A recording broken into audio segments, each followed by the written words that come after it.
We're joined now by Josh Bushong, our OSU Extension agronomist in the western part of the state. Josh, today we want to talk about wheat and our winter crops and then think ahead to spring as well. So give us an idea of how wheat is looking.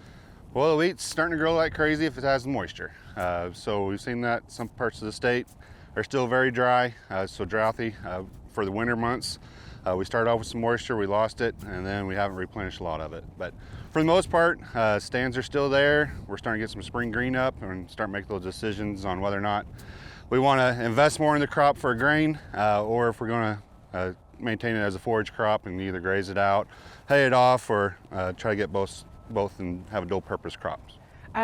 Quite a bit of the state had some decent snow a few weeks ago.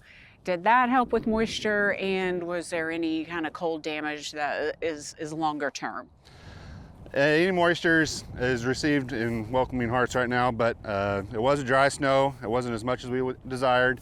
Some might have got a half inch of moisture out of the snow events, but the cold we lost a little bit of leaf tissue, some leaf burn, but overall the tillers stayed alive. We haven't lost too many tillers or plants, so I'm pretty pleased with that for the most part. So the moisture was a help. Obviously we don't want those freezing temperatures like we did, but we'll take it any way we can right now. With some of these warmer days that we're seeing, are we also starting to see first hollow stem arrive? So we're starting to break dormancy and hit that first hollow stem stage. So we have several factors that kind of drive that. So first hollow stem is a growth stage that we kind of use at OSU to determine when to remove those stalkers, that cattle, to maintain a grain crop. And so first hollow stem is that growing point. It still might be under the soil surface, so it's protected there.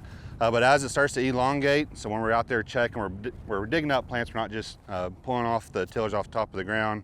We're splitting them and looking at the oldest tiller, ideally in non-grazed area of the field, so outside of the hot wire, but looking to see where that crop wants to be. Okay, let's switch gears now and touch on canola. What you're seeing in the western part of the state and what you're hearing from growers. So canola, there's decent acres this year. From what I've seen out in the fields, the stands survived the winter, so that's always a concern in winter canola, winter hardiness. So a lot of variables, just like the wheat we were talking about, pretty detrimental to canola. The big difference in wheat versus canola's growing points above the soil surface, so it's more prone to losing that stand throughout the winter because of freeze events. But for the most part, stands have maintained over the winter. We're starting to break dormancy just like the wheat on canola, but we're seeing more insect pressures in the canola fields that I've been in.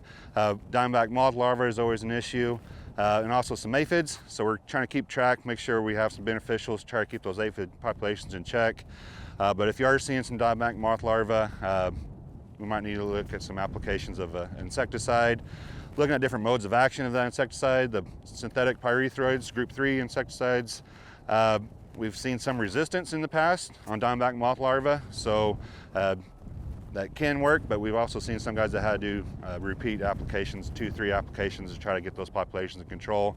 So might look at some other premium products to control those worms if they're starting to get out of hand. Of course, we need rain, rain, rain.